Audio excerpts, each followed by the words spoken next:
Muy buenas tardes, amigos y familia de la Caja de Pandora. Jornada 32 de nuestra programación central de este bendito 2021, jueves 27 de mayo. Carlos Guillermo Senra, su servidor, Educación Integral, Investigación Integral y Comunicación y Prensa Alternativa. Como siempre, al inicio de cada una de nuestras jornadas, la portada central con el conjunto de la programación, pero en realidad el día de hoy es tan largo que esa primera portada central solamente corresponde en realidad al primer bloque de 4 horas. Luego tenemos espacio ASEA, capítulo 2, a las 21 horas, y a las 22 el maestro Jaime Garrido con su San se acabó, bien digo, capítulo 7. Entonces, hoy es día de salud, de cannabis medicinal, de señalización redox, de psicología, educación y geopolítica consciente. Y en especial, estamos comenzando el espacio de el compañero Adrián García Bona, licenciado en psicología, especialista en medio ambiente y matemático occidental. Luego le pedimos explicaciones, digamos, por qué aclara matemático occidental, debe tener las suyas, y muy bien fundadas, por cierto. Autor del libro La revelación de la unidad, ediciones Obelisco 2020, y nuestro compañero tiene al menos unos 4 talleres dentro de aulaspandora.com. Sin más, subimos a Adrián a escena. Bienvenido, Adrián, a tu propio programa. Buenas tardes. Muchas gracias por la introducción. Si quieres te cuento lo de matemático occidental, porque tiene lo suyo. Sí, por favor, Adrián, por favor. Ahora sí, tiene que ver con toda la experiencia que tuve, que me llevó a escribir el libro de la revelación de la unidad y hacer los programas que estoy haciendo en Pandora. Que básicamente, pues bueno, digamos que empecé a investigar todo el tema de la matemática pitagórica y la matemática. Vamos a cambiar esto un poquito, que se ve la ventana, feo, de las civilizaciones antiguas. Y la verdad es que eso me obligó aunque yo tenía un bagaje de ciencias, por sí soy licenciado en psicología, pero venía de ciencias, y de hecho inicié alguna carrera científica, pues bueno, a reinventarme, volver a estudiar de nuevo para poder realmente pues trabajar en condiciones todo el tema que estaba investigando y como explico siempre pues redescubriendo, ¿no? Que en el fondo es una combinación entre números irracionales como la proporción áurea, el número pi, o el número e, que es la base de los logaritmos naturales. Luego también hay álgebra, hay trigonometría, hay cositas, así que sí, matemáticas, pero bueno, que luego lo aterrizo.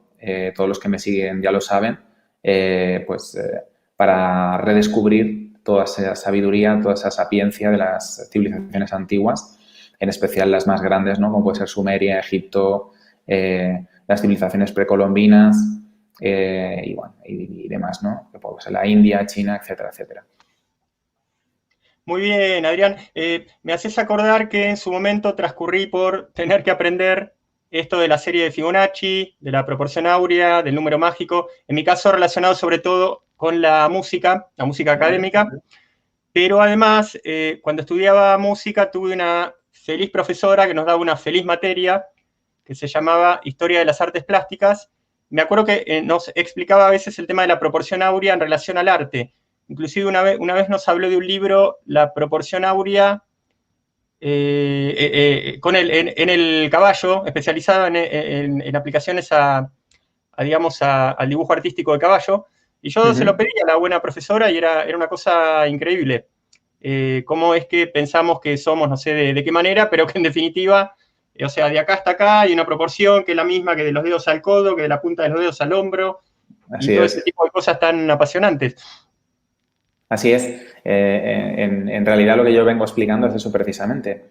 Que fundamentado no solo en la proporción áurea, sino también en el número pi y el número de la base de los logaritmos naturales, en realidad, y dos geometrías que conjugan esas tres proporciones de forma casi perfecta, que son el cubo y la esfera, que prácticamente todo parte de ahí, ¿no? Entonces, ir desvelando eso poco a poco, porque es algo muy simple, pero luego cuando se va desgranando poco a poco, pues es súper complejo. O sea, la complejidad va aumentando, ¿no? Como tú bien has podido comprobar solo con la proporción áurea, que es solo una proporción, pero bueno, al final esa proporción podríamos decir que es un sinónimo de la manifestación de la vida, ¿no? Entonces, a través de esa síntesis, ¿no? De la propia proporción, pues podemos descubrir muchísimas cosas sobre lo que somos, de dónde venimos y cómo funcionan las cosas. Entonces, pues bueno, yo creo que la magia de las matemáticas es esa, ¿no? Que en el fondo están mostrando cuál es el código de la creación, el código divino, y especialmente las matemáticas que nos enseñan en la escuela, en el instituto o en la universidad, que son las que yo enseño, ¿no? Que son las matemáticas místicas, por decirlo de alguna manera, y no porque no sean matemáticas en sí mismas, o sea, no son numerología, como gente pues podría llegar a pensar, sino que son matemáticas puras y duras, ¿no? Como digo, hay álgebra, hay geometría, hay trigonometría, etcétera, etcétera. Lo que ocurre que pues están ligadas a todas las tradiciones sagradas, ¿no? Inclusive a todas las tradiciones ocultistas. Y ahí podríamos meter a cualquiera de los grupos más importantes que a nivel histórico pues han ido pasando, ¿no? Desde la masonería, que tiene una historia bien larga, hasta las órdenes rosacrucianas, otras órdenes que están fuera de todo eso, ¿no? Y órdenes caballerescas como la Orden del Temple, pues que también entró en todo eso precisamente porque estuvo excavando en el Templo de Jerusalén, ¿no? Debajo del Templo de Salomón, y se encontraron con una realidad arqueológica, histórica y matemática pues bastante potente, ¿no? Que tenía que ver con todo eso, con cómo se crean las cosas, cómo funcionan, y bueno, pues a partir de ahí despegó, ¿no? La orden. Entonces, pues ese es el conjunto de la sabiduría que estoy desgranando semana tras semana, ¿no? Que en realidad es una síntesis de lo que también está publicado en el libro, La revelación de la unidad, que lo has comentado, que salió a la venta en noviembre del año pasado, y que la verdad es que está siendo bastante exitoso. Teniendo en cuenta que soy un escritor novel bastante desconocido, pues bastante contento, ¿no? De cómo están yendo las cosas. Muy bien, Adrián. Ya por suerte tenemos preguntas de nuestra gente, pero me permito otra, ya que estoy acá, tomé coraje. A ver, una vez escuché que uno tomaba un borrador de Leonardo da Vinci, sea de pintura, sea de escultura, sea de una de sus máquinas locas, y que lo que encontraba era, sí, podía ser que algún bosquejo de algo, pero lo que encontraba era una cantidad enorme de números, como si el tipo estuviera haciendo quién sabe qué cosa, que supuestamente es contraria a estar planificando algo artístico. Entonces, ¿hay algo de cierto en esto que me contaron? Todavía no lo puedo comprobar. Es correcto, Carlos. Mira, de hecho, el propio Leonardo, en su tratado de pintura, tiene una frase muy categórica que dice que nadie que no sepa de matemáticas analice mi trabajo, ¿no? O sea, algo así viene a ser, no sé si lo he dicho literalmente exacto, pero esa es la frase, ¿no? O sea, que si no sabes de matemáticas, de geometría, o sea, por favor, no observes mi trabajo porque no vas a entender nada, ¿no? Entonces, de hecho él es un gran conocedor de todo esta sabiduría oculta que comento, estas matemáticas que se han ido susurrando de maestro a alumno durante el paso de los milenios, que como digo son una manifestación del código de la creación, o al menos así lo entendían, en las religiones y en todas las órdenes ocultistas y las distintas civilizaciones.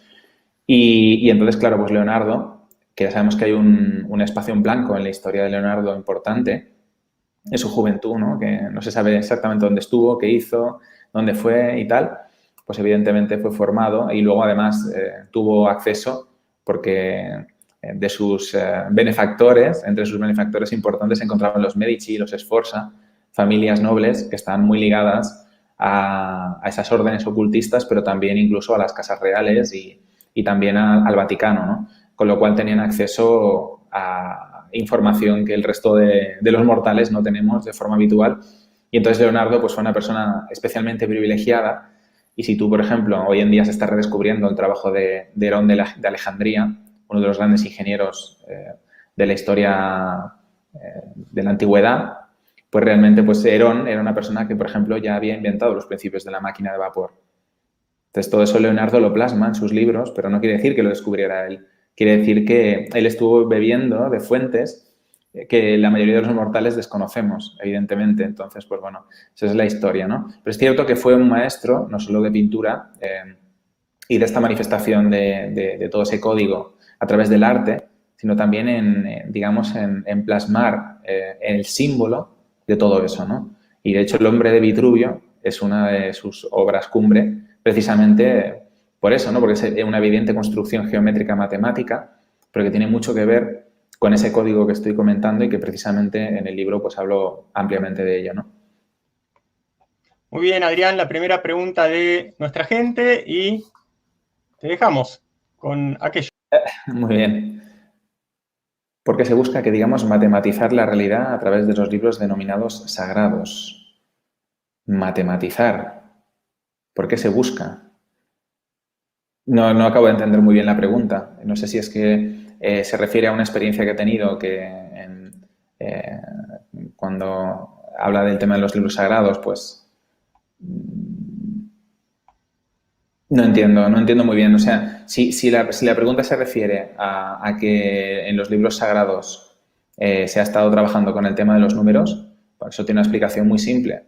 Por ejemplo, si nos vamos a nuestra cultura occidental, el Antiguo Testamento y el Nuevo Testamento, al final están escritos en hebreo, fundamentalmente el Antiguo Testamento en hebreo, un poquito en arameo y un poquito en griego, pero muy poquito, y el Nuevo Testamento básicamente en griego. Entonces, ambas lenguas, ambas culturas, tenían de forma indisociable lo que son las letras y los números. Es decir, si tú te vas a la cultura hebrea, pues la primera letra del alfabeto Aleph representa el número 1, ¿no? La segunda, Bet, representa el número 2 y así sucesivamente, ¿no? Pues lo mismo pasa con el alfabeto griego, ¿no? Alfa, beta, gamma, etcétera, ¿no? Es a través de las letras, que luego eso pues lo rescataron también en la cultura latina los romanos, que efectivamente pues se plasma. ¿Y por qué es eso? Eso es así porque lo que es palabra o letra y número eran indisociables en la concepción de la creación del universo. Es decir, cuando nosotros estamos pronunciando las palabras, estamos conceptualizando a través de las letras. Evidentemente, cada letra es un sonido y cada sonido tiene asociado un valor numérico. Y eso tiene que ver, como digo, con la concepción de la realidad, ¿no? Con que todo es número y que inclusive los sonidos, por lo tanto, ¿no? Que es una reverberación armónica de una geometría muy concreta, ¿no? Ya sabéis que cuando se produce el sonido de una nota musical está asociado, por ejemplo, si viéramos un instrumento de cuerdas, a la distancia, ¿no? que tiene la cuerda. Si nosotros tocamos la primera vez, pues va a hacer un sonido. Si nosotros cogemos la cuerda y la bloqueamos en un punto, volvemos a tocar, va a hacer un sonido distinto. Entonces, por lo tanto, estamos versándonos en ese caso concreto a la longitud de la cuerda que estamos haciendo vibrar, ¿no? Pero si fuéramos más allá, ese sonido lo analizáramos, en realidad, evidentemente, se está trasladando en el espacio en 3 dimensiones, ¿no? Como si fuera, digamos, una onda expansiva. Nosotros nos imaginamos el estanque en 2 dimensiones, es una onda que vemos que se va expandiendo, pero en 3 dimensiones, pues evidentemente se expande en todas las direcciones, ¿no? Y como digo, esa nota musical, ese sonido, porta en sí mismo una codificación matemática, una geometría, que está encontrando aterrizar en un lugar que le sea afín, ¿no? Y de ahí, pues, por ejemplo, lo que es el concepto de la reverberación armónica, que si tenemos un piano en una habitación, que sabéis que el piano también es un instrumento que es de resonancia, pero son cuerdas también, ¿vale? Con las teclas, que al final, pues, bueno, van articulando toda la historia. Si le damos a una tecla y se tensa la cuerda dentro del piano y eso suena y de repente está viajando el sonido a la otra habitación, tenemos otro piano, igual pues va a empezar a vibrar la misma cuerda, es decir, la misma nota musical. Y eso es porque hay una afinidad geométrica y matemática, ¿no? Entonces, volviendo a la pregunta, estamos hablando de que los lenguajes, las palabras, las letras, están codificadas a través numérico y a través matemático, efectivamente. Entonces, así lo entendían. Y es por ello que existen multitud de misterios, multitud de conocimiento, como digo, oculto, ¿no? Que no tiene nada que ver con la numerología, sino con la matemática pura y dura, aunque luego, pues evidentemente, podríamos hablar de lo que mal llamada numerología, que no es tal, sino que en realidad es un conocimiento superior expresado de otra manera, aunque se ha banalizado actualmente. Pues bueno, pues existe este tipo de conocimiento matemático que está encriptado dentro de los lenguajes, ¿no? Entonces, eso de matematizar, si es a eso que se refiere la pregunta, pues es lógico teniendo en cuenta cuál es la base, ¿no? constructiva de esos escritos y la concepción que que tenían del mundo las personas que se dedicaron a hacerlos, ¿no? Menudo peñazo que he pegado. Sí, no, muy bien, Adrián. Otro pequeño bocadillo por mi parte. Uno de mis grandes referentes es el maestro Gurdjieff, y vaya si Gurdjieff dedicó referencias a lo que él llamaba el arte objetivo, hasta inclusive él en un momento se pone un poquito duro, digámoslo así, diciendo, acá el que no sabe matemáticas y física, entre otras cosas, como que no puede penetrar en ciertos secretos. Y pronunció frases por el estilo de distinta manera, pero terminaban siempre en lo mismo. Una de ellas era, el conocimiento es necesario, matemáticas y física. Entonces también era así como de una gran consideración en cuanto a saber de números, y también lo refería ya más indirectamente en cuanto a esto del arte objetivo, que él resaltaba mucho la diferencia entre el arte occidental y el oriental, y él decía, en Oriente uno puede entrar a cierto tipo de monasterios y se pone a llorar, no importa que quisiera o no quisiera llorar, y eso es porque todo está construido matemáticamente para que uno no lo puede evitar. Eso, y daba otros ejemplos. Me acuerdo que lo del encantador de serpiente, que parece que fuera cierto, al menos Gurdjieff lo contaba como algo cierto. ¿Tenés algo para explicarnos sobre, digamos, desarrollar un poco más lo que es la idea de arte objetivo del maestro Gurdjieff? Mira, lo primero que voy a hacer es contextualizar quién es Gurdjieff, ¿vale? A nivel filosófico, es decir, el tipo es un gnóstico, ¿vale?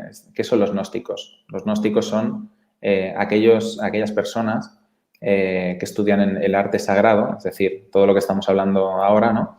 Que efectivamente se ha transmitido a través del conocimiento matemático y físico, ¿vale? De lo que es la creación y, por ende, la obra del creador, ¿no? Es decir, ahora me explico, es decir, lo que nosotros entendremos como Dios en muchas culturas, en realidad, es lo que los griegos llamaban el logos o el demiurgo, que es ese primer ser emanado del origen, ¿no? La fuente de todo, que supuestamente es el creador de todo lo que conocemos, ¿no? Pero que es diferente a la fuente o el origen, ¿no? Entonces, los gnósticos desde siempre se han dedicado a investigar de forma científica ese origen, esa transmisión, esa creación del todo, ¿no? O sea, cuál es el origen, cuál es el lenguaje, cuál es el medio que utiliza el logos para expresar la realidad, ¿no? Y evidentemente, pues ese medio está escrito en matemáticas, a través de las matemáticas. Por lo tanto, ahí ya hacemos una contextualización a lo que está diciendo Gurdjieff, ¿no? Luego, lo que tú me has comentado, Carlos, lo que has preguntado concretamente, que es el tema del arte, ¿no? O del arte sagrado a través de los números, pues bueno, habría que explicar qué es el arte, ¿no? El arte en realidad no se entiende desde el punto del gnosticismo, que está muy ligado a lo que es, digamos, la alquimia, que habría que contextualizarlo también lo que es la alquimia, porque la gente no lo sabe, ¿vale? La alquimia es el arte de la comprensión de eso que estamos explicando, que es ese principio original, ese logos, ¿no? Esa energía que todo lo impregna y que todo lo crea, y la capacidad de condensarlo, ¿vale? Destilarlo y cristalizarlo, ¿vale? Eso es la alquimia.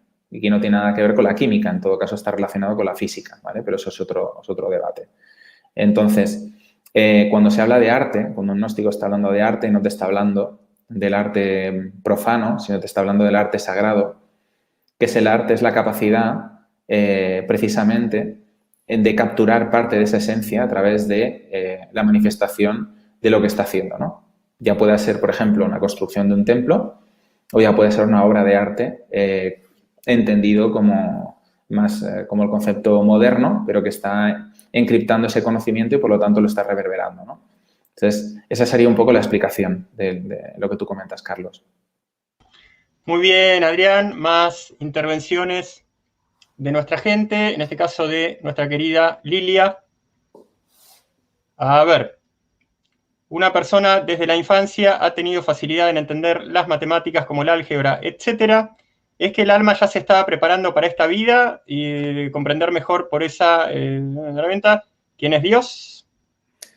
Vamos a ver, aquí lo primero que hay que decir como psicólogo lo explico, es que nosotros tenemos una comprensión natural de las matemáticas, ¿vale? Desde que somos bebés, es decir, nacemos al mundo y ya somos capaces de comprender conceptos matemáticos básicos. Eso a nivel consciente y a nivel inconsciente, ¿vale? Lo que pasa es que cuando estamos hablando del acceso a nivel inconsciente, en realidad lo que hacemos es que estamos realmente conectados con ese todo de forma permanente, es decir, siempre lo he explicado en otros programas, ¿no? Que no tiene nada que ver con lo que estamos comentando a nivel matemático, pero bueno, es otra cosa en la que he profundizado y también pues tengo un cierto grado de conocimiento, ¿no? Que el cuerpo está reverberado en distintos niveles. Lo mismo que comentamos, que lo he dicho en muchos programas, ¿no? Que la materia no existe como tal. Es un concepto bastante estúpido que todavía no hemos superado, ¿no? Pero que en física está más que conocido, ¿no? Está más que sabido eso. Y de ahí un poquito rescatar el concepto de lo que decía Gurdjieff, ¿no? Que no sepa de matemáticas y física, pues que no miren estos, no profundicen estos temas porque no se va a enterar, ¿no? Todo lo que es materia, en realidad es un 99,79 detrás de la coma, espacio, y luego materia. Por lo tanto, evidentemente, esa es una descripción del espacio, y el espacio no es materia, por lo tanto no hay materia, ¿vale? La materia es un mero centro de fuerza determinado por una porción, por partículas muy pequeñas que en realidad lo que están haciendo es ocupar espacio y están emitiendo distintos tipos de energía que luego nosotros entendemos como fuerzas, ¿no? Que puede ser, por ejemplo, la electromagnética, la gravitacional, la fuerza fuerte y la débil a nivel nuclear, etcétera, etcétera, ¿no? Entonces, por lo tanto, desmontamos ya el mito de la realidad material, ¿vale? O sea, la realidad material no existe. Entonces, teniendo en cuenta esto, el cuerpo pues está vibrando en distintas frecuencias, ¿vale? Lo que nosotros entendemos como el cuerpo de baja frecuencia es el que vemos, pero luego existirían reverberaciones armónicas del cuerpo a otros niveles que serían, digamos, pues de vibración superior, como digo, y por lo tanto estarían trabajando desde otros principios, ¿vale? Tan simple como eso, ¿no? Lo mismo que cuando nosotros categorizamos el mundo de forma física, pues podemos hablar de ondas de radio, luego pues de microondas a un nivel... Hola, Carlos, no sé si se ha perdido. Ahora, había saltado la carátula. Hola, Adrián, no, que la puse para mostrarla. Un segundo. Vale, ok. No pasó nada con la transmisión, no te preocupes. Ok, pensaba que se había cortado. ¿No? Vale. Entonces, como comentaba, pues de la misma forma que nosotros hay diferentes tipos de frecuencias de onda, de longitud de onda, ¿no? Que podemos empezar con las ondas de radio y luego tenemos el microondas, luego tenemos los rayos X, etcétera, etcétera, etcétera. Pues con el cuerpo pasaría lo mismo, ¿no? Estaríamos reverberando en distintos niveles y cada nivel tendríamos propiedades distintas. Ya sabemos que las ondas de radio y las microondas no son iguales, ¿no? Lo mismo que los rayos X no tienen nada que ver con las ondas de radio. Entonces, pues lo mismo, el cuerpo que nosotros entendemos como físico, que ya he dicho que no lo es como tal, sino que son centros de fuerza que nosotros por la ilusión de los sentidos, hemos percibido que lo son, digamos que es algo que no tiene nada que ver con la materia, ¿no? Entonces, vamos a niveles superiores y en niveles superiores estamos encontrando reglas distintas, ¿no? Después de lo que sería el cuerpo, tenemos otro nivel enganchado, muy solapado al cuerpo físico, para que nos entendamos, que sería lo que en otras culturas pues, se ha denominado el cuerpo pránico, ¿vale? O cuerpo vital. En este caso, aquí en Occidente se lo conoce más como cuerpo etérico, ¿vale? Que es un cuerpo que lo que está haciendo es transmitirle energía, una energía necesaria al cuerpo para que funcione. Sin esa energía, el cuerpo físico cesaría de existir, ¿no? O sea, llega la muerte, ¿vale? Directamente. Después tenemos dos niveles que serían lo que se denominan los planos astrales, comúnmente, que son los centros digamos, del origen del tema emocional. Se les denomina también los cuerpos de deseo. Después vendrían dos planos que son los planos mentales y dentro de esos planos mentales tenemos el inferior, que sería el de la mente consciente, ojo lo que estoy diciendo, y el de la mente inconsciente, que sería el mental superior. Y por encima de estos dos está lo que se denomina el plano espiritual, que ya es el de una energía pues, de otro tipo de pureza que está conectada con la fuente, con el todo, con ese logos creador que he comentado antes. Y ahora voy a responder la pregunta, ¿no? Porque me he pegado otra vez el rollazo, pero si no explico todo esto, tampoco tiene mucho sentido, ¿no?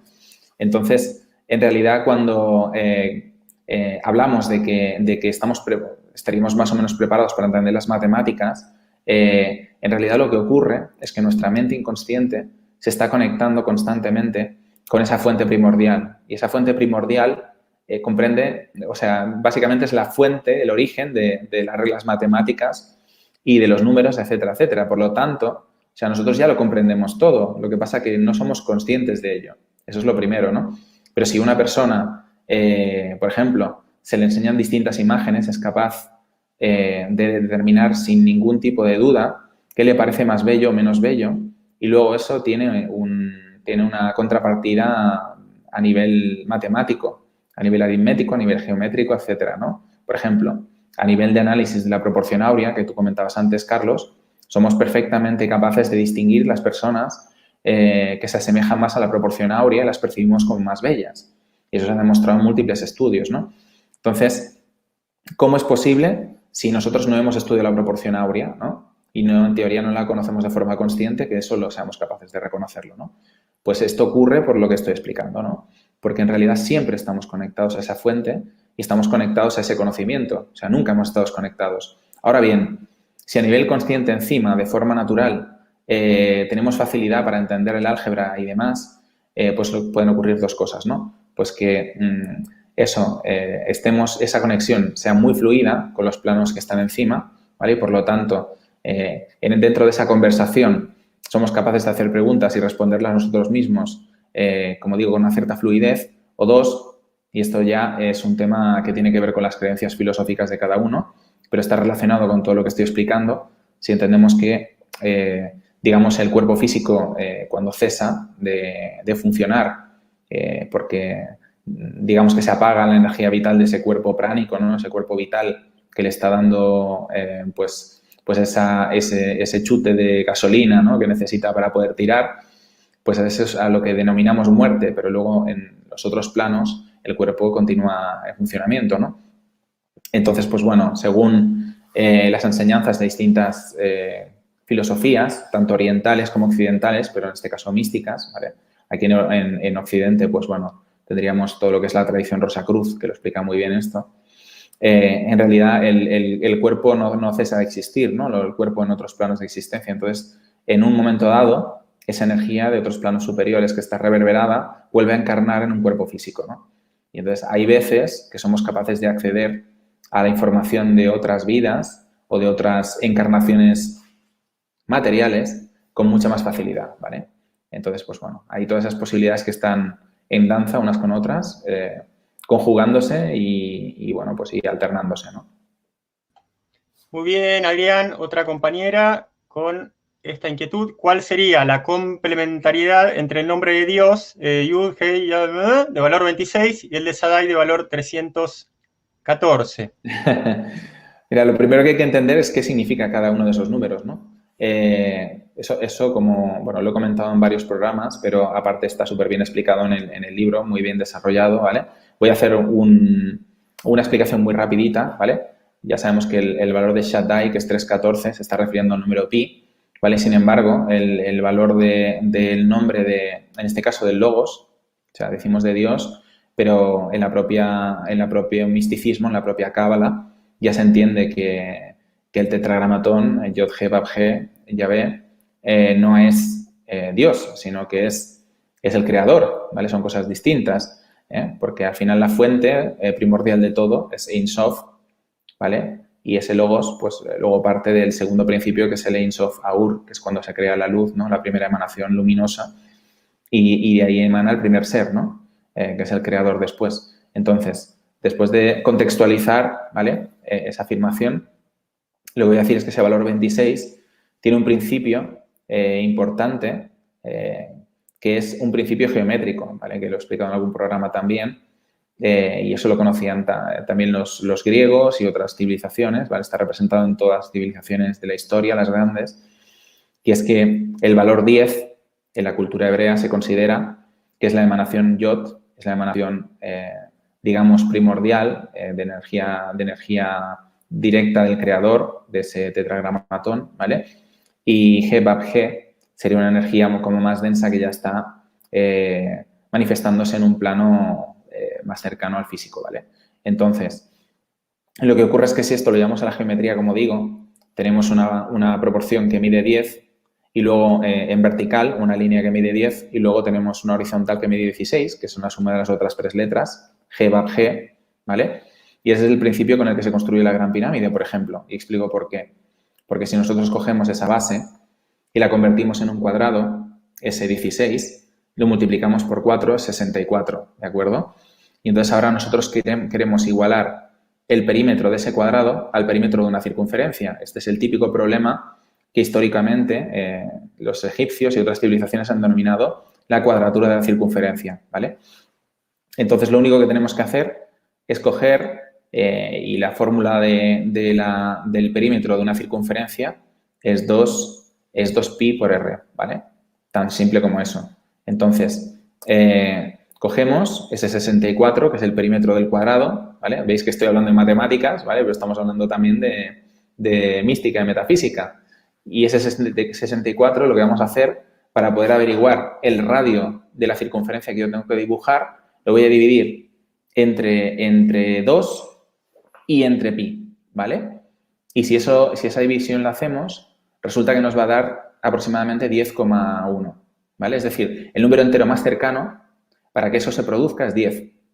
Entonces, el nombre Yod-He-Vav-He lo que está representando es precisamente esa equivalencia entre el perímetro de un cuadrado y el perímetro de una circunferencia, ¿vale?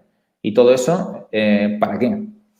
Pues mirad, porque detrás de eso está el secreto de precisamente lo que estaba comentando antes, que es esa manifestación algebraica y geométrica que se ha interpretado en todas las civilizaciones como el código divino, ¿no? Que es un cubo con una esfera inscrita. Entonces, cuando nosotros analizamos esto en profundidad, lo que nos encontramos es exactamente eso, ¿no? Que después lo que están haciendo esas proporciones y esas codificaciones matemáticas es manifestar esa geometría del cubo y de la esfera. ¿Cómo? Pues, por ejemplo, mirad, ese nombre de Yod-He-Vav-He tiene implícito el doble principio, la doble polaridad, y por eso representa la circunferencia y el cuadrado, ¿vale? Todo lo que existe en el mundo está fundamentado por dos polaridades, ¿vale? Frío-calor, positivo-negativo, el día y la noche, el bien y el mal, etcétera, etcétera, llámale como quieras, pero todo tiene una doble polaridad. Incluso nuestro cuerpo, ¿vale? Tenemos una circulación sanguínea que está duada, ¿no? Circula por nuestro cuerpo sangre oxigenada y sangre sin oxigenar, etcétera, etcétera. Entonces, ¿qué pasa cuando nosotros cogemos y analizamos eso en profundidad? Pues mirad, y ahora rescatamos el concepto del tema de las lenguas que hemos hablado antes.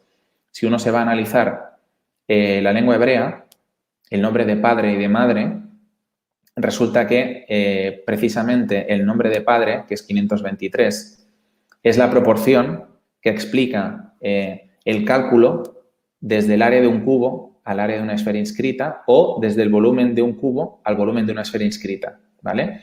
¿Y eso por qué? Porque dentro de esas dos figuras geométricas, precisamente, la esfera ha sido considerada, como siempre, símbolo del sol y el símbolo solar es el símbolo masculino, por tanto, el símbolo del padre, ¿vale? Y si analizamos el valor de las letras del nombre de madre, que es Em en hebreo, su valor completo, que esto no lo he comentado antes, esto pasa con el de padre igual, ahora explicaré lo que es eso, es 191, que es precisamente la proporción inversa. Es decir, estamos yendo desde la esfera hasta el cubo. Si yo quiero conocer a la madre está asociada con la figura cúbica, que es la figura geométrica que se ha asociado desde siempre a lo terreno, ¿no? Y hoy en día, por ejemplo, existen muchas vírgenes que todavía están sentadas en figuras cúbicas. Véase la Virgen de Montserrat, ¿vale? Y otras muchas vírgenes que existen por todo el mundo, ¿no? Entonces, pues bueno, como digo, ese es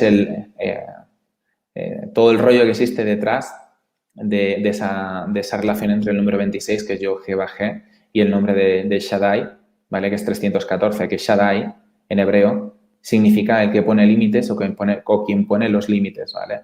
Con lo cual, pues bueno, queda muy bien enmarcado lo de 314, ¿vale? Que es el valor del número pi, que está relacionado con el perímetro de una circunferencia o de una esfera y que, por lo tanto, nos está explicando dónde se delimitan las cosas cuando parten desde un origen común, ¿no? Muy bien, Adrián. Aquí había algo que traté de entender si era pregunta o comentario, pero me di cuenta que era pregunta, pero sin el signo. Entonces, vale. A ver, por quienes fuimos creados. ¿Quién creó el cuerpo físico? ¿Quién creó el cuerpo físico y el espíritu o la energía que maneja este cuerpo? ¿Fue una creación misma al instante o en dos formas diferentes? Creo entender, y creo que puedas entender vos también la pregunta. Sí, la pregunta no es sencilla. Puede ser o Eh, le hacemos una reclamación. Yo creo que se entiende, ¿no? sí, no, se entiende, se entiende. Vamos a analizarla por partes, ¿no? Dice, quien creó el cuerpo físico y el espíritu o la energía que maneja este cuerpo, ¿fue una creación misma al instante o en dos firmas diferentes? Vamos a ver. Eh, Tal como lo he explicado yo antes, ¿vale? En realidad, lo que ocurre es que hay una primera creación, ¿vale? Una primera emanación, o llamémosla así, no sé si se le podría definir de esta forma, porque el principio primero, ¿vale? Ese Ein Sof que comentaba antes en la cultura hebrea, pero bueno, que en otras culturas pues sería ese origen, ¿no? Eterno, indefinible, incognoscible, porque nosotros nos estamos moviendo en un mundo de límites, en un mundo donde todo es finito y donde pues, las cosas se tienen que comprender de esta forma, porque si no, no existiríamos, ¿no? Porque nosotros somos seres finitos, existiendo en una creación infinita, pero comprendemos las cosas delimitándolas, ¿no? Yo como psicólogo, es decir, todo lo que nos rodea, lo que hacemos es categorizarlo y meterlo en pequeños grupos, ¿no? O en pequeñas cajas para comprender el mundo, ¿no? Esa es la forma que tenemos de funcionar. O sea, lo que hacemos es separar. El mundo de la separación es el mundo de lo material. Si no, no seríamos capaces de entender ni seríamos capaces de construir un yo, ¿no? Entonces, ¿qué ocurre? Que existe un diálogo dinámico entre esa realidad que nosotros estamos cohabitando y el principio supremo del que todos partimos, ¿no? Que es un principio eterno y, como digo, pues evidentemente incognoscible e infinito, ¿no? Entonces, dentro de esa dualidad que parece contraria, pero que en realidad es dinámica y que precisamente en eso se fundamenta todo lo que existe, pues evidentemente dentro de eso que estamos habitando, la parte fundamental, que es la que crea el cuerpo físico o la energía, ¿vale? Que en realidad es, como he comentado, no existe el cuerpo físico, ¿vale? Pues sería ese logos en primera instancia, aunque en última instancia, evidentemente, el creador en realidad sería la fuente original, que es esa fuente eterna, ¿no? Y que están todas las cosas. Entonces, por lo tanto, depende desde el nivel en que se mire, es una creación dual o es una creación única, ¿no? Es dependiendo del nivel en que se miren las cosas, cómo se observen, ¿no? Es como cuando alguien dice, como yo, digamos que formo parte de la creación y formo parte de Dios, yo soy un Dios creador también, ¿no?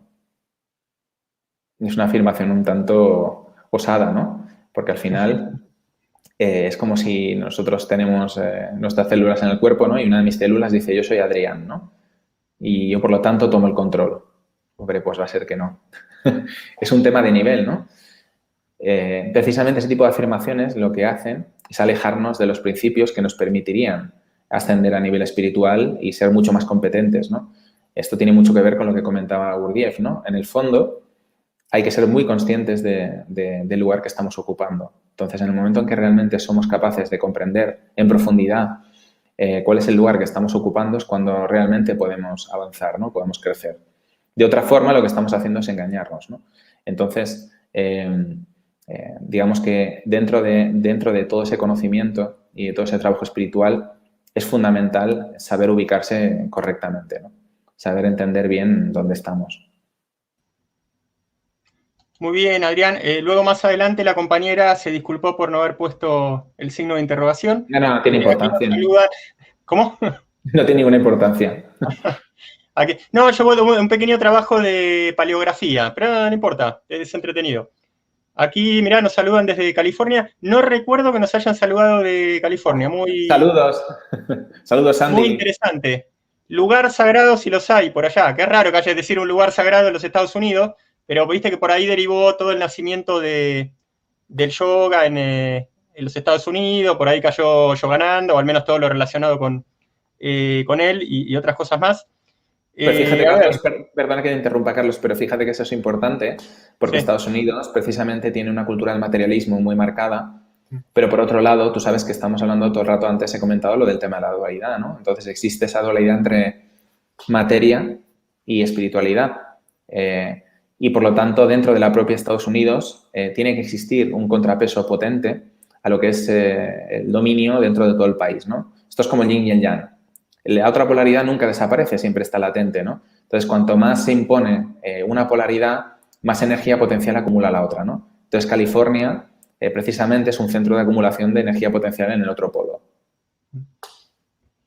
Muy bien, Adrián. Sí, sabemos que por ahí, tal cual ocurre con los occidentales que son devotos un poquito más de lo que corresponde con lo oriental, es como que se le deforma un poco la psicología. Entonces California como que es un centro New Age, bueno, con lo bueno que tiene New Age y un poquito lo malo, pero bueno, en definitiva, tal cual vos decís, y yo no puedo dejar de agregar que llama la atención, aunque tenga su explicación, que California es un potente centro, digamos, espiritual, digamos, sin explicar demasiado. A ver, otra vez nuestra niña Pili. A ver. De acuerdo a lo que explicaste en el libro del Apocalipsis, el número 666, que es la expresión del volumen del cubo, es nuestra expresión animal, lo que se consideraría la bestia.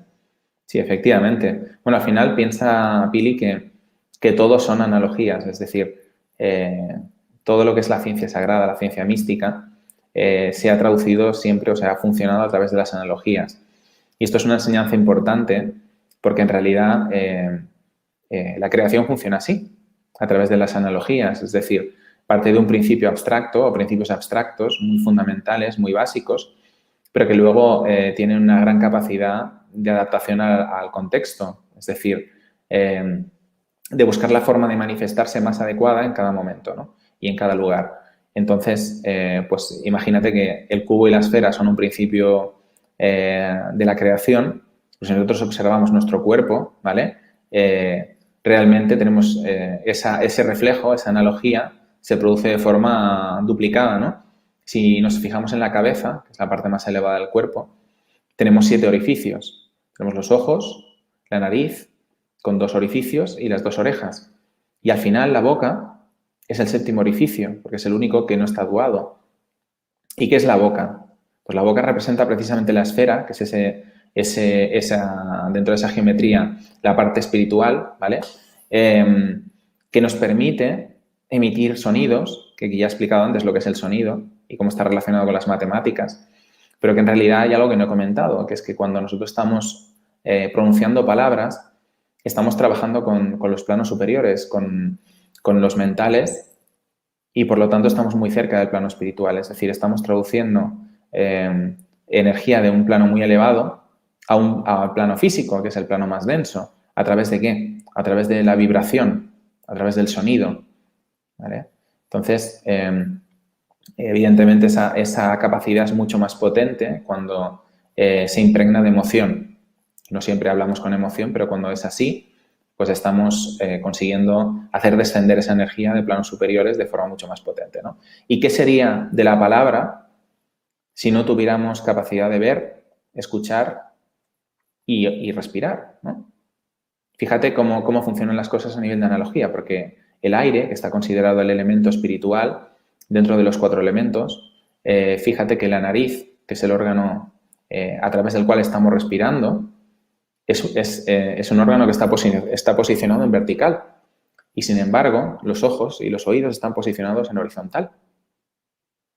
Así que, en realidad, todo el conocimiento místico, ¿vale?, está fundamentado en principios que son comprobables desde un punto de vista físico, lo que ocurre que se tienen que comprender bien.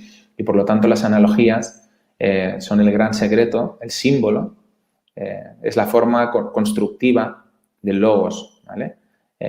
Podríamos volver a explicar lo mismo del cubo con todo el cuerpo, pero ya no me quiero alargar, creo que más o menos he respondido la pregunta. Y efectivamente, pues bueno, lo único que me queda por apuntar es que esa naturaleza animal o terrena es fundamental, ¿vale? Lo mismo que he dicho pues que en este caso la nariz estaba en horizontal y los ojos y los oídos están en vertical y los ojos y los oídos en horizontal, ese es el símbolo de la cruz, ¿no? El vertical y horizontal, pues son necesarias las dos naturalezas para poder ascender, ¿no? Para poder comprender cómo funcionan las cosas y cerrar el círculo para que las cosas funcionen y se engranen de forma adecuada, ¿vale? Así que eso de la bestia, pues bueno, es sencillamente una forma, una analogía para poder explicar las cosas de forma velada. Muy bien, Adrián, por aquí tenemos no una pregunta, sino quizás algo más lindo, un elogio. Han comprado tu libro y lo han pasado genial. Me alegro muchísimo y agradezco mucho el apoyo. De hecho, bueno, ya estáis viendo las cosas que voy explicando. Siempre lo comento, ¿no? Que a aquellos que os gustan estas cosas, pues realmente lo vais a gozar el libro. Os va a alucinar. Casi estoy cada semana hablando con gente, ¿no? Amigos y gente que conozco y luego gente que va escribiendo en distintas redes y tal, que está leyendo el libro. Y a medida que van avanzando, pues como van alucinando más, ¿no? Yo os digo que todos los que tenéis el libro, en el momento en que lleguéis del capítulo 11 al capítulo 13, lo vais a gozar a tope ya. Y luego del capítulo 14 al capítulo 16 es donde está la explicación científica de todo lo he visto en los primeros 13 capítulos, ¿no? Que es como muy revelador en general. Muy bien, Adrián, menos de 15 minutos para concluir tu programa. Quizás sea buen momento para, ya que no encuentro, seguramente por mala suerte, otra pregunta ahí entrecruzada con los saludos y los mensajes. Quizás es buen momento para una última pregunta de Carlos y para recorrer tu actividad dentro de Aulas Pandora, que tenés nada menos que 4 formaciones a falta de una. Entonces, a ver, vos sabés que una vez me quedó grabado que un ingeniero me dijo: no hay nada que no pueda expresarse en una función. Esto de las funciones matemáticas, que he dicho muy divulgativamente, especialmente de mi parte, que es igualar un término matemático con otro. Así, dicho en pocas palabras. Me dijo, no hay nada que no pueda expresarse de esa manera, del tipo que fuere, obviamente excediendo los números. ¿Hay algo de eso, Adrián? Pues sí, a ver, mira, dentro de las formaciones, ¿vale? Hay una formación que es la formación en matemáticas áureas, que es una formación para iniciarse en todo este conocimiento, que en realidad, pues bueno, todo aquel que tenga curiosidad sana en aprender y formarse mucho más en todo esto, ya puede ser persona que no tenga ningún conocimiento matemático o que las matemáticas se le dieran mal en la infancia, ¿vale? Porque yo lo explico todo bastante didáctico.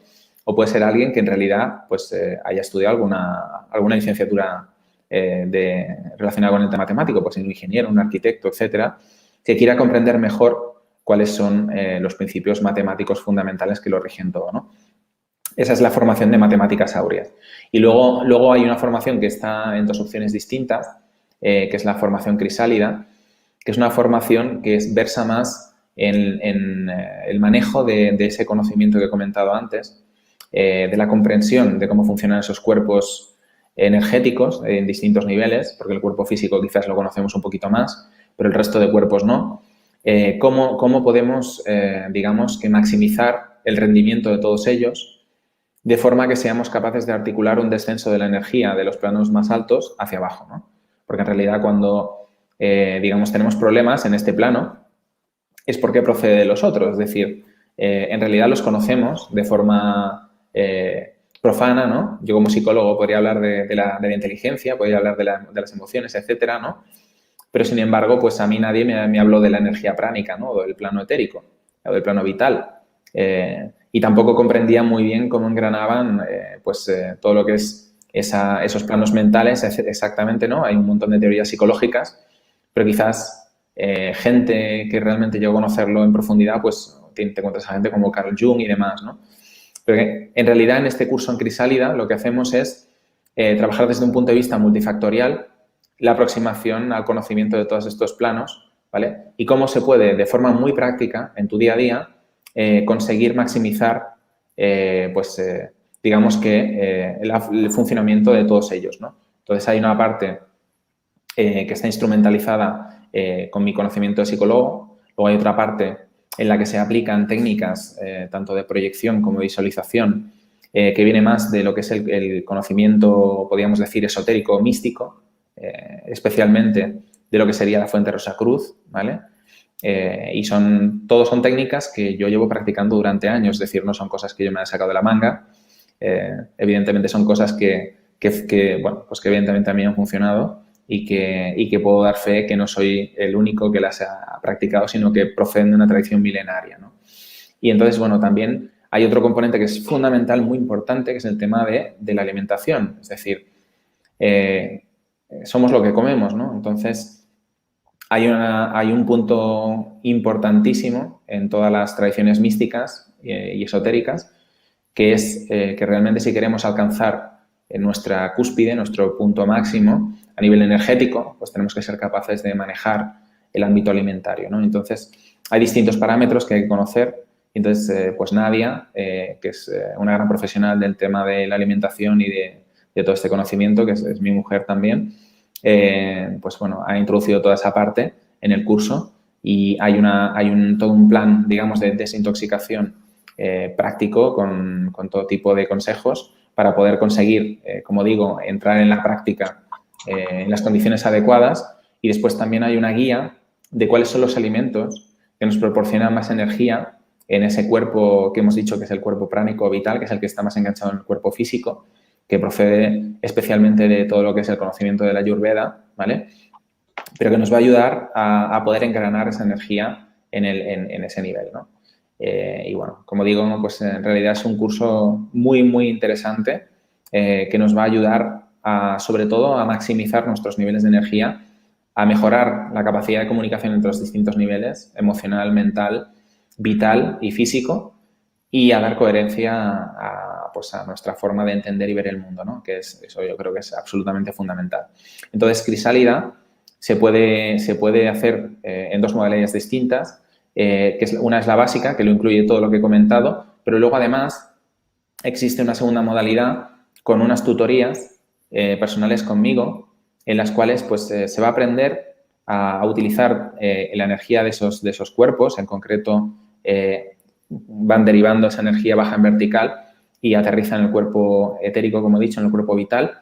Entonces, aprender a utilizar esa energía del cuerpo vital, pero de una forma absolutamente científica. Es decir, vamos a utilizar un aparato que se desarrolló en la Universidad de Princeton, el departamento del estudio de anomalías a nivel de ingeniería, en lo que estuvieron 28 años investigando sobre si la mente humana era capaz de producir alteraciones en los aparatos electrónicos, ¿no?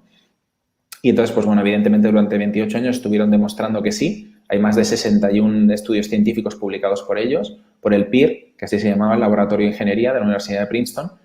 Y yo, pues bueno, pues en casa tengo un aparato que salió de allí que permite, a través de unos programas, que da igual donde estéis en el mundo, se puede hacer, se hace en línea al momento, tener un feedback directo digamos, de una aplicación que lo que hace es generar una aleatoriedad pura. Es decir, si nosotros programamos con un software un comportamiento aleatorio, siempre, siempre, siempre va a estar circunscrito a la programación, es decir, no va a ser aleatorio de verdad, ¿vale? En cambio, ellos desarrollaron un aparato que lo que hace es producir aleatoriedad pura a través de principios cuánticos, ¿vale? Es un aparato que funciona a través de física cuántica. No la física cuántica del New Age, sino física cuántica del Laboratorio de Ingeniería de Princeton, ¿vale?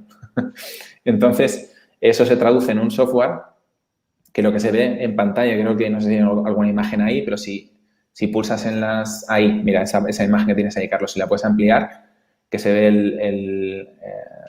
el tema puro y duro de la interface del programa. Lo que se ve es una campana. En la parte superior veis una línea de color rojo y en la parte inferior una línea de color azul, ¿vale? Y en el centro una de color verde. Entonces, cuando antes de empezar la práctica, esto digamos que lanza 200 ensayos por segundo y sería como que sale la probabilidad de cara o cruz o 1 o 0, da igual, no importa, como le queréis llamar ese binario, ¿vale? Entonces, en este caso, pues nosotros decidimos antes de empezar si queremos ir hacia arriba o hacia abajo, ¿vale? Entonces, si queremos ir hacia arriba, la línea va a salir de color rojo, si queremos ir hacia abajo, la línea va a salir de color azul. Entonces, lo que se trata es de influir en el comportamiento de la máquina para desviar estadísticamente de forma significativa el comportamiento de dicha máquina, ¿vale? Entonces, cuando se va adquiriendo una experticia en eso, ya os puedo decir que es el principio en el cual conseguimos alinear emoción con pensamiento y también con intención. Y bueno, en fin, es algo muy interesante de hacer y que es la forma, digamos, de practicar esos principios que están dentro de Crisálida desde un punto de vista estrictamente científico, ¿vale? Para que veáis que es algo que funciona. Y como ya dije en un programa, gracias a esto, yo luego fui capaz de iniciarme en la telequinesis, que es una rama de la psicoquinesis. La psicoquinesis es la capacidad de influir en todo lo que es nuestro entorno físico con la mente, y la telequinesis es la capacidad específica de mover objetos con la mente, ¿vale? No es que yo mueva sillas ni cosas así, pero sí he sido capaz de mover pequeños objetos, ¿vale?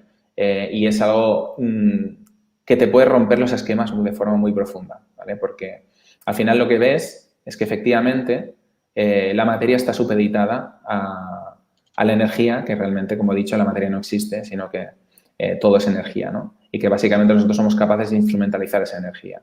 Entonces, pues bueno, como digo, es un curso muy potente, muy interesante, y todo aquel que lo haga, pues aseguro que puede incurrir en un cambio en su vida bastante poderoso.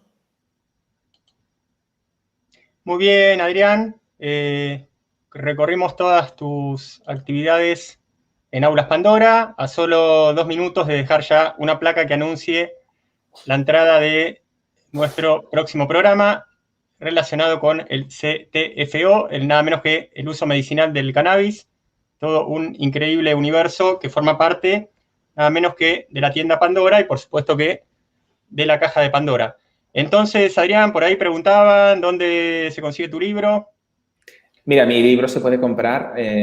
Tenéis algún enlace aquí creo que no sé si en este vídeo, pero en Pandora lo tenéis. Está en Amazon.es, está en Amazon.com también. Lo tenéis en la Casa del Libro. Lo tenéis en todostuslibros.com, que os lo recomiendo también que lo compréis a través de ahí, porque es una asociación de libreros en España, de pequeños libreros, que han hecho el esfuerzo de competir con Amazon, y un esfuerzo súper encomiable. Y ellos están vendiendo sus libros en Internet y también a nivel físico. Y también se puede encontrar ahí, ¿no? En todostuslibros.com. Amazon, en FNAC también lo tenéis en las librerías, si queréis ir a comprarlo en librerías físicas también está, por toda España. Es decir, muy fácil de encontrar. Muy bien, Adrián, el gusto de haberte conocido y Igualmente. no queda otra que despedirnos hasta el próximo jueves, posiblemente con Luis, posiblemente no, eso lo estamos decidiendo estos días, que Luis está allí digamos, por España, tratando importantes asuntos relacionados justamente con Tienda Pandora Muy y bien. ese tipo de cosas. Y eso es todo, camarada. Será hasta la próxima semana. Muy bien, Carlos. Pues nada, te mando un saludo, un abrazo, encantado de conocerte en persona y espero que nos volvamos a ver. Igualmente, Adrián, nos vemos. Y un saludo a todos los que han estado ahí. Saludos. Hasta luego.